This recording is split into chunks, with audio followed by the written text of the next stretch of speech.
तो हम आज से यूपीएससी के लिए विज्ञान एवं प्रौद्योगिकी की बुक शुरू करने जा रहे हैं।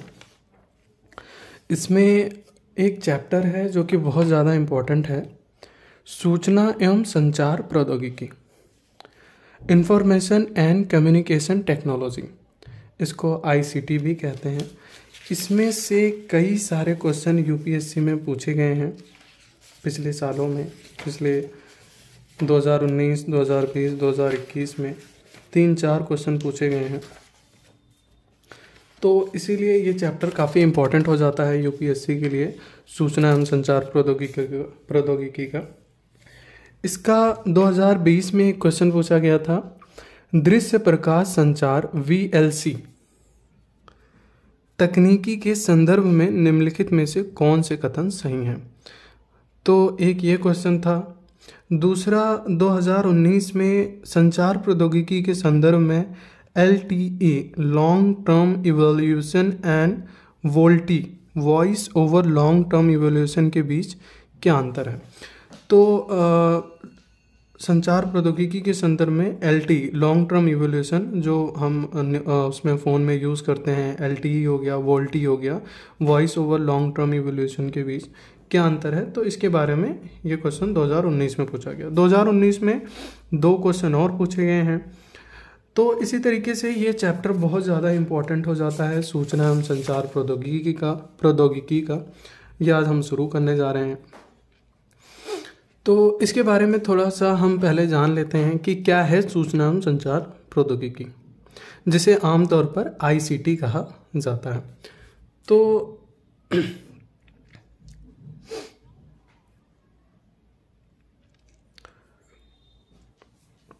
इसमें हमें एक चीज़ जानना बहुत ज़रूरी है कि संचार जो है, सूचना एवं संचार जो है, संचार का मतलब होता है जैसे हम टेलीविज़न पे देखते हैं जो भी चीज़ें प्रसारित हो रही होती हैं, बहुत सारे शो हैं, न्यूज़ हैं, ये सब क्या है, ये संचार है। हम फ़ोन पे एक दूसरे से बात कर रहे हैं, ये भी क्या है, एक संचार है माध्यम में, ठीक है। तो इस तरीके से संचार के बारे में जैसे कोई भी ध्वनि, संगीत, चित्र या वीडियो, कंप्यूटर फाइलें जो भी संप्रेषित होती हैं, संचारित होती हैं, ये सब संचार की श्रेणी में आते हैं। दूर संचार संचार प्रौद्योगिकी का मुख्य रूप है। तो संचार में एक संचार प्रणाली के मुख्यतः 3 अवयव होते हैं, 3 चीज़ें होती हैं संचार प्रणाली में। संचार में होता है संचार चैनल, ट्रांसमीटर और रिसीवर। संचार चैनल से जो है संचार संचारित होता है, ठीक है, कोई भी चीज़ जो सूचना है वो संचारित होती है। ट्रांसमीटर उस चीज़ को ट्रांसमिट करता है, इलेक्ट्रॉनिक में चेंज करता है, ठीक है, इलेक्ट्रॉनिक मीडियम में चेंज करता है, और उसके बाद रिसीवर द्वारा वो चीज़ें रिसीव की जाती है। तो हम जानते हैं संचार चैनल क्या है, ठीक है। स्रोत का मतलब है कि कौन सी सूचना है, ठीक है, उस सूचना को ट्रांसमीटर के अंदर डाली जाती है। ट्रांसमीटर उस चीज़ को इलेक्ट्रॉनिक माध्यम में चेंज करके चैनल के माध्यम से भेजता है, जो उस चीज़ को फिर रिसीवर उसको रिसीव करता है, और उसके बाद वो गंतव्य मतलब प्रसारित होते हैं। अब संचार के जो प्रकार हैं वो 2 प्रकार देखे जाते हैं संचार के प्रकार में। एक है पॉइंट टू पॉइंट और दूसरा है प्रसारण। तो पॉइंट टू पॉइंट का मतलब क्या है ये हम जान लेते हैं। इस प्रकार का संचार एक ट्रांसमीटर तथा एक रिसीवर के बीच में संपन्न होता है। मतलब क्या है कि इस प्रकार का जो पॉइंट टू पॉइंट संचार है, इसमें एक ट्रांसमीटर होता है, ठीक है, जो इलेक्ट्रॉनिक माध्यम से मतलब जो भी हम बोलते हैं या जो भी उसको इलेक्ट्रॉनिक में चेंज करता है, और दूसरा रिसीवर उसको रिसीव कर लेता है, जैसे मोबाइल संचार। दूसरा है प्रसारण। प्रसारण में क्या है कि इस प्रकार का संचार एक ट्रांसमीटर तथा अनेक रिसीवरों के बीच में संपन्न होता है। तो इस प्रकार का संचार एक ट्रांसमीटर से संचारित होता है और बहुत सारे ट्रांसमीटरों के मतलब बहुत सारे रिसीवरों के बीच में ट्रांसमीटर द्वारा भेजा जाता है, जैसे रेडियो हो गया, टेलीविज़न हो गया। तो ये सारा जो है प्रसारण, ब्रॉडकास्टिंग में आता है। इलेक्ट्रॉनिक संचार प्रणाली में प्रयोग होने वाले प्रमुख शब्द हम देख लेते हैं कौन कौन से हैं। इसमें है, एक चीज़ है सिग्नल। सिग्नल हम अपने डेली यूज़ में देखते रहते हैं कि सिग्नल नहीं आ रहा है या सिग्नल क्या है। तो सिग्नल बेसिकली एक इलेक्ट्रॉनिक फॉर्म है सूचनाओं की। सूचना जिस इलेक्ट्रॉनिक फॉर्म में बदली जाती है हम उसे सिग्नल कहते हैं। ठीक है, तो जब हम बोलते हैं सिग्नल नहीं आ रहा है, इसका मतलब है कि सही से वो सूचनाएं जो हैं इलेक्ट्रॉनिक रूप में चेंज नहीं हो पा रही हैं, हमारे तक पहुंच नहीं पा रही हैं। ठीक है, जो प्रसार के लिए प्रयुक्त हों सिग्नल कहलाती हैं। तो सिग्नल का अगर सही उसमें परिभाषा दी जाए तो यह है विद्युतीय रूप में बदली गई सूचना जो प्रसार के लिए प्रयुक्त हों सिग्नल कहलाती हैं। ठीक है, तो इलेक्ट्रॉनिक फॉर्म में जो सूचनाएं चेंज की जाती हैं और प्रसार उसका हम कर सकते हैं वो सिग्नल कहलाती हैं। इलेक्ट्रॉनिक संचार के क्षेत्र में सिग्नलों को निम्नलिखित दो भागों में बांटा गया है। सिग्नल दो भागों में, अब इसमें भी सिग्नल को दो भागों में बांटा गया है। पहला आता है एनालॉग सिग्नल। एनालॉग सिग्नल का एक झलक वैसे मैं दिखा देता हूँ। जो गाड़ियों के अंदर लगे होते हैं एनालॉग मीटर हो गए, जो स्पीड मीटर हो गया, थर्मामीटर हो गया, जो ये सारे एनालॉग मीटर हैं। ठीक है, दूसरा होता है डिजिटल मीटर। तो डिजिटल में जो चीज़ें हमें अंक के रूप में प्राप्त होती हैं, डिजिट्स के रूप में प्राप्त होती हैं, दिख रहा होता है, ABCD हो गया, कुछ भी जो कंप्यूटर में हम देख पाते हैं वो डिजिटल सिग्नल है। एनालॉग सिग्नल क्या है? ये वोल्टेज या धारा के कंटिन्यू वेरिएशन होते हैं, मतलब जो सतत परिवर्तन हो रहा होता है उसको एनालॉग सिग्नल दिखाता है। तो इसमें जो भी वोल्टेज या धारा है उसका सतत परिवर्तन हो रहा होता है। ये अनिवार्यतः समय के एकल मान वाले सिग्नल वैल्यूड फंक्शन होते हैं, अर्थात एक निश्चित समय में इनका एक निश्चित मान होता है, एक टाइम पर इनका एक निश्चित मान होता है।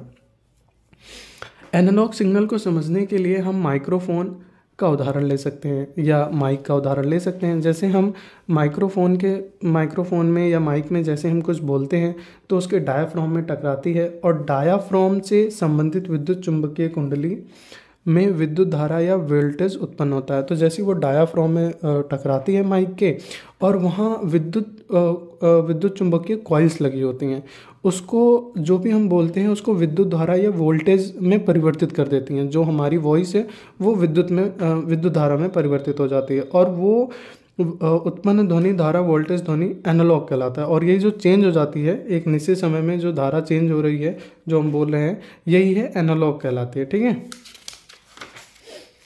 अब एक हम बात करते हैं डिजिटल सिग्नल। डिजिटल सिग्नल के अंदर 0 और 1 का मान पे ये कार्य करता है।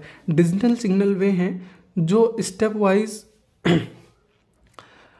मान प्राप्त कर सकते हैं। जैसे इसमें क्या होता है कि डिजिटल इलेक्ट्रॉनिक में विस्तृत रूप से सिग्नल केवल 2 स्तर होते हैं। पहला 0 जो निम्न वोल्टेज धारा को प्रदर्शित करता है दिखाता है, 1 जो उच्च वोल्टेज धारा को दिखाता है। तो डिजिटल सिग्नल को समझने के लिए किसी भी डिजिटल डिवाइस जैसे डिजिटल घड़ी हो गया, कैलकुलेटर हो गया, डिजिटल स्पीडोमीटर हो गया, कंप्यूटर आदि का उदाहरण लिया जा सकता है।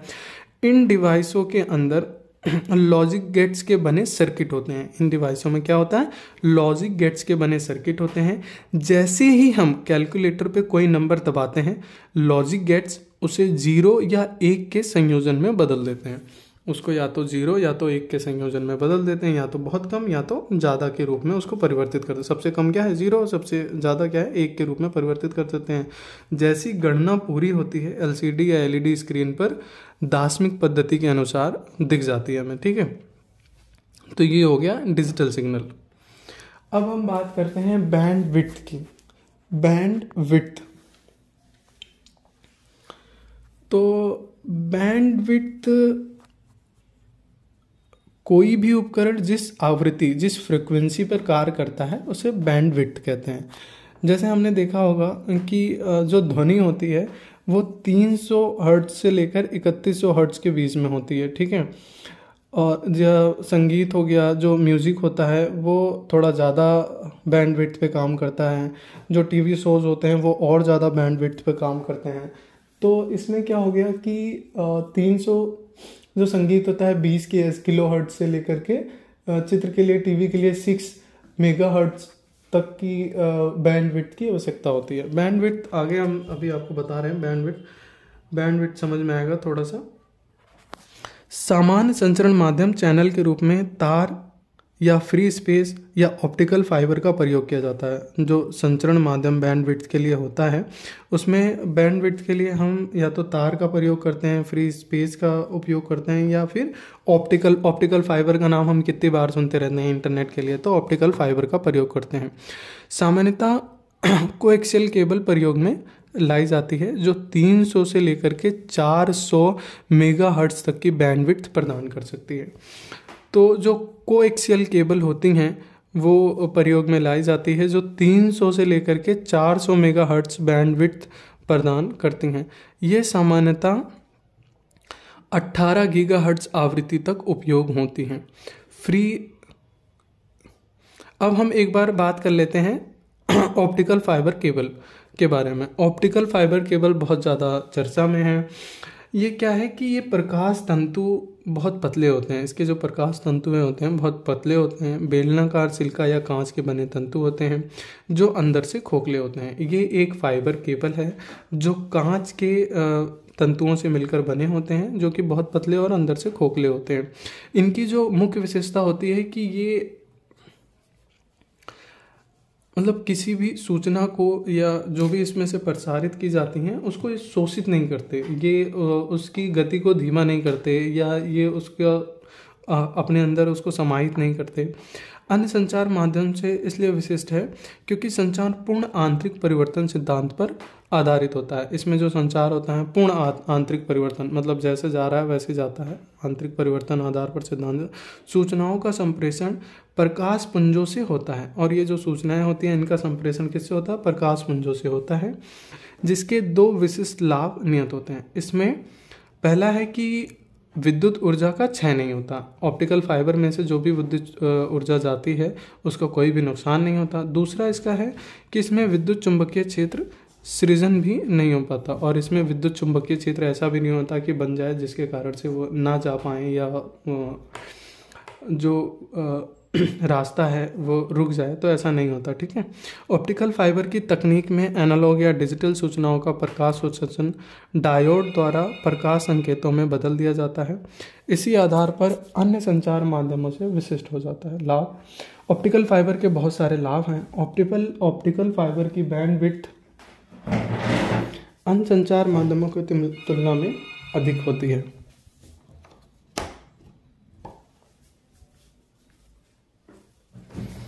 इसमें ऑप्टिकल फाइबर की जो बैंड विड्थ है वो अन्य संचार माध्यमों की तुलना में बहुत अधिक होती है, अतः आंकड़ों का संप्रेषण अधिक मात्रा में संभव हो पाता है। इसमें संकेतों को काफ़ी दूर तक लाया जा सकता है। फाइबर का दूसरा फायदा है कि इसमें संकेतों को काफ़ी दूर तक ले जाया सकता है, क्योंकि ले जाया जा सकता है। इसमें ऊर्जा की हानि नहीं होती और साथ ही विद्युत चुंबकीय व्यवधानों का असर भी नहीं होता। तो विद्युत चुंबकीय बनता ही नहीं है, तो मतलब विद्युत चुंबकीय क्षेत्र बनता ही नहीं है, तो विद्युत चुंबकीय व्यवधानों का असर भी नहीं होता। ठीक है। अतः उच्च वोल्टेज वाले तथा विषम वातावरण वाले स्थानों जहाँ पे उच्च वोल्टेज है या बहुत ज़्यादा दिक्कत है, इसका उपयोग किया जाता है। समुद्र में भी ऑप्टिकल फाइबर का यूज़ किया जाता है। आपदा प्रबंधन में भी इसका यूज़ किया जाता है। चिकित्सा के क्षेत्र में भी इसका उपयोग किया जाता है। चिकित्सा के क्षेत्र में यह है कि रोगों का पता लगाने के लिए, बीमारी का उपचार करने, दोनों में इसका उपयोग होता है। इसके सूक्ष्म व लचीले तारों को मानव शरीर में उन कोशिकाओं तक पहुंचाया जा सकता है जहां परंपरागत पद्धति से पहुंचना काफ़ी कठिन है। भारत में इसका सर्वाधिक उपयोग लेजर प्रकाश को रोगी कोशिकाओं तक पहुंचाने में किया जा रहा है। कैंसर और फेफड़े की बीमारियों के इलाज में भी ऑप्टिकल फाइबर का उपयोग महत्वपूर्ण बनता जा रहा है। कैंसर में भी ऑप्टिकल फाइबर का उपयोग मतलब महत्वपूर्ण होता जा रहा है। उसके बाद हम बात करते हैं मॉड्यूलेशन की। मॉड्यूलेशन और डिमॉड्यूलेशन, ये दोनों टर्म हैं। मॉड्यूलेशन का है कि रिसीवर तक कोई भी जो सूचना भेजी जाती है, कोई भी संदेश सिग्नल भेजे जा रहे हैं, और उसका सिग्नल की जो आवृत्ति है, जो हर्ट्ज में जो मापी जाती है आवृत्ति है, वो कम हो तो ट्रांसमीटर द्वारा इसे अधिक आवृत्ति की तरंगों पर अध्यारोपित किया जाता है। जो कैरियर वेव्स होती हैं उन पर अध्यारोपित किया जाता है। जो अधिक आवृत्ति की कैरियर वेव्स होती हैं, आवृत्ति की तरंगों पर अध्यारोपित कर दिया जाता है। इससे ही मॉड्यूलेशन कहते हैं। मॉड्यूलेशन मुख्यतः 3 प्रकार का होता है: एएम मॉड्यूलेशन, आयाम मॉड्यूलेशन, एफएम फ्रीक्वेंसी मॉड्यूलेशन और पीएम फेस मॉड्यूलेशन। ठीक है। डीमॉड्यूलेशन क्या होता है? इसमें क्या है कि सेम उसका उल्टा है मॉड्यूलेशन का। उसमें कैरियर वेव्स पर उसको डाला जाता है, ठीक है, अध्यारोपित किया जाता है। इसमें क्या है कि कैरियर जो होता है उससे मूल संदेश को अलग करने की प्रक्रिया को डीमॉड्यूलेशन कहते हैं। तो उसमें कैरियर डाला जाता है, इससे कैरियर हटाया जाता है डीमॉड्यूलेशन में। ठीक है। अब संचार के हेतु प्रयुक्त तरंगे तथा उनका संचार के बारे में देख लेते हैं। तरंगे तथा उनका संचरण कैसे होता है। तो संचार के लिए जो उनका संचरण होता है, संचरण ग्रुप वेव प्रोपगेशन। तो इसका होता है भूतरण संचरण। भूतरंग संचरण का प्रयोग कम आवृत्ति सिग्नल, जो कि कम हर्ट्ज की वेव्स होती हैं सिग्नल की, उनको कुछ किलो हर्ट्ज से लेकर के 5 मेगा हर्ट्ज तक के ट्रांसमिट करने हैं तो किया जाता है। तो भू तरंग संचरण में ज़्यादा आवृत्ति के जो सिग्नल होते हैं उनको नहीं भेजा जाता, जो कम आवृत्ति के सिग्नल होता है उनको भेजा जाता है। इसके पीछे कारण क्या है कि इस प्रकार के संचरण में सिग्नल तरंग ट्रांसमीटर से रिसीवर तक एक सीधी रेखा में गमन नहीं करते। जब मतलब इस प्रकार के संचरण में सिग्नल से ट्रांसमीटर तक जो भेजी जाती हैं तरंग, वो सीधी रेखा में नहीं जाती बल्कि घूम फिर के जाती हैं, बल्कि पृथ्वी की वक्रता का कर्वेचर का अनुसरण करते हुए रिसीवर तक पहुंचती हैं। तो इस कारण पृथ्वी की सतह में विद्युत धारा उत्पन्न होती है। जिससे क्या होता है कि पृथ्वी की सतह पर विद्युत धारा उत्पन्न होती है। पृथ्वी द्वारा ऊर्जा का अवशोषण के कारण ये तरंगे क्षीण हो जाती हैं, और पृथ्वी में जो ये विद्युत धारा उत्पन्न होती है, इससे इन तरंगों को अवशोषित कर लिया जाता है।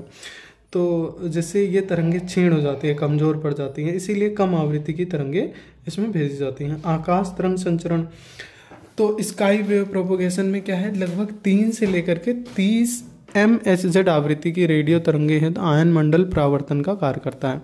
तो इसमें 3 से लेकर के 3 MHz, देखो इसमें भू तरंग संचरण में क्या था कि 5 कुछ किलो हर्ट्ज से लेकर 5 मेगा हर्ट्ज तक। अब इसमें 3 मेगा हर्ट्ज से लेकर के 30 मेगा हर्ट्ज तक है। तो वहाँ से 5 मेगा हर्ट्ज तक हाईएस्ट थी, यहाँ पे 30 मेगा हर्ट्ज तक की तरंगों को भेजा जाता है, जो कि आयन मंडल आप लोगों को पता होगा, जो हमारा मतलब इसका आसमान है उसमें विभिन्न परतें हैं। ठीक है। जो वायुमंडल है उसमें बहुत सारी परतें हैं, उसमें से आयन मंडल है एक। ठीक है। तो आयन मंडल इसको ट्रांसमिट करता है, इसको परावर्तन करता है। ठीक है। क्योंकि आयन मंडल की जो ऊंचाई होती है वो 65 से लेकर के 400 किलोमीटर तक के बीच में होती हैं, और इसमें अनेक अणु जो है पैराबैंगनी अणु होते हैं, और भी जो विकिरणों को अवशोषित करने के कारण आयनित हो जाते हैं। तो इसकी जो ऊंचाई है 65 से लेकर के 400 किलोमीटर तक है, और इसमें जो अणु पाए जाते हैं वो आयनित अणु पाए जाते हैं। पैराबैंगनी या अन्य ऊर्जा विकिरणों को अवशोषित करने के कारण पैराबैंगनी किरणों को इसमें अवशोषित कर लिया जाता है आयन मंडल में, हम जानते हैं। ठीक है। तो आयन मंडल में ही पैराबैंगनी किरणों को अवशोषित करते हैं, तो जिससे ये जो यहाँ के अणु होते हैं वो आयनित रहते हैं। आयनित होने के कारण ये जो तरंगे भेजी जाती हैं इसका आसमान में, आयन मंडल में, वो उसको आगे नहीं जाने देते, वो उसको परावर्तित कर देते हैं। ठीक है। वायुमंडल के पार नहीं जाने देते, पृथ्वी पर वापस परावर्तित कर देते हैं। ठीक है। तो जैसे कम दूरी की ब्रॉडकास्टिंग सेवाएं रेडियो ब्रॉडकास्टिंग याद को संभव बनाने के लिए काफ़ी अच्छा है। तो आकाश तरंगों का रेडियो ब्रॉडकास्टिंग के लिए यूज़ होता है। ठीक है। प्रकाश के लेकिन इसमें क्या है कि वायुमंडल की जो विभिन्न परतें हैं, इसका मैं अभी फोटो आपको दिखा दूंगा। इसमें जो विभिन्न परतें हैं, क्षोभ मंडल, आयन मंडल के भी बहुत सारे भाग हैं, वो किस प्रकार से और कौन सी तरंगों को, कितनी हर्ट्ज तक की तरंगों को परावर्तित कर सकते हैं, इसके बारे में जानना हमें ज़रूरी है। तो क्षोभ मंडल, जो पृथ्वी से सतह की ऊंचाई जो क्षोभ मंडल की शुरू होती है वो 10 किलोमीटर से होती है। इसमें क्षोभ मंडल जो होता है रात और दिन दोनों होता है, और सर्वाधिक प्रभावित आवृत्ति अति उच्च आवृत्ति जो होती है, बहुत तेज आवृत्ति होती हैं, वैसे प्रभावित होती हैं। ठीक है। आयन मंडल का भाग 80 से 99 किलोमीटर, ये केवल दिन में निम्न लो फ्रिक्वेंसी वाले का परावर्तन करता है, कुछ अंश तक का हाई फ्रिक्वेंसी वालों को शोषित कर लेता है। डी परत जो है आयन मंडल की, ई परत है एक आयन मंडल की, ये हाई फ्रिक्वेंसी वाली जो आवृत्ति वाली होती हैं, उच्च आवृत्ति वाली, उनका परावर्तन करता है। फिर E2 है एक परत आयन मंडल की, जो उच्च आवृत्ति वाली जो तरंगे होती हैं उसको अवशेषित कर लेता है और कुछ को F2 तक पहुंचा जाता है। F2 आयन मंडल का ही एक हिस्सा है। F आयन मंडल वाले जो पढ़ते हैं, इसमें उच्च आवृत्तियों का दक्षतापूर्व परावर्तन कर दिया जाता है रात्रि के समय। ठीक है। अंतरिक्ष तरंग संचरण, स्पेस वेव प्रोपेगेशन। अब हमने पढ़ लिया भू तरंग संचरण, आकाश तरंग संचरण, अब है अंतरिक्ष तरंग संचरण। अंतरिक्ष तरंग संचरण में क्या है कि उच्च आवृत्ति की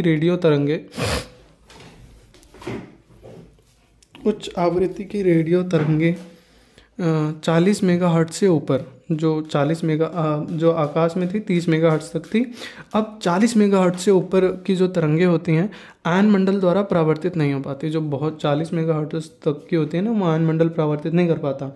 संचार में उच्च आवृत्ति की जो तरंगे हैं, इनका प्रयोग होने पर अंतरिक्ष तरंग संचरण का सहारा लिया जाता है। इसके लिए हम अंतरिक्ष तरंग संचरण का सहारा लेते हैं। दृष्ट रेखीय रेडियो संचार, line of site radio communication, यानी उपग्रह संचार, जो सैटेलाइट कम्युनिकेशन, अंतरिक्ष तरंगों का उपयोग किया जाता है। टेलीविज़न सिग्नलों की बैंडविड्थ अधिक होती है तथा अधिक आवृत्ति होने के, और जो टेलीविज़न सिग्नल हैं इनकी बैंडविड्थ बहुत अधिक होती है, आवृत्ति होने का, और इनकी जो आवृत्ति है बहुत अधिक होती है, तो आयन मंडल को भी ये पार कर जाती हैं। अतः इनके संचरण हेतु संचार उपग्रह अंतरिक्ष में स्थापित किए जाते हैं। तो इनके संचार हेतु उपग्रह जो है अंतरिक्ष में डाले जाते हैं, जो इन सिग्नलों को ग्रहण करता है और दोबारा पृथ्वी पर प्रसारित करता है। इस प्रकार का संचार उपग्रह संचार कहलाता है। वास्तव में संचार उपग्रह अत्यधिक ऊंचे एंटीने का ही कार्य करता है, और ये जो उपग्रह संचार है अत्यधिक ऊंचे एंटीने की तरह ही कार्य करता है। हम कल पढ़ेंगे संचार हेतु प्रयुक्त यंत्र। तो संचार के बारे में कौन कौन से और यंत्र हैं उसके बारे में हम पढ़ेंगे, कंप्यूटर के बारे में पढ़ेंगे और उनके विभिन्न प्रोग्रामिंग के बारे में पढ़ेंगे। आज के लिए इतना ही, धन्यवाद।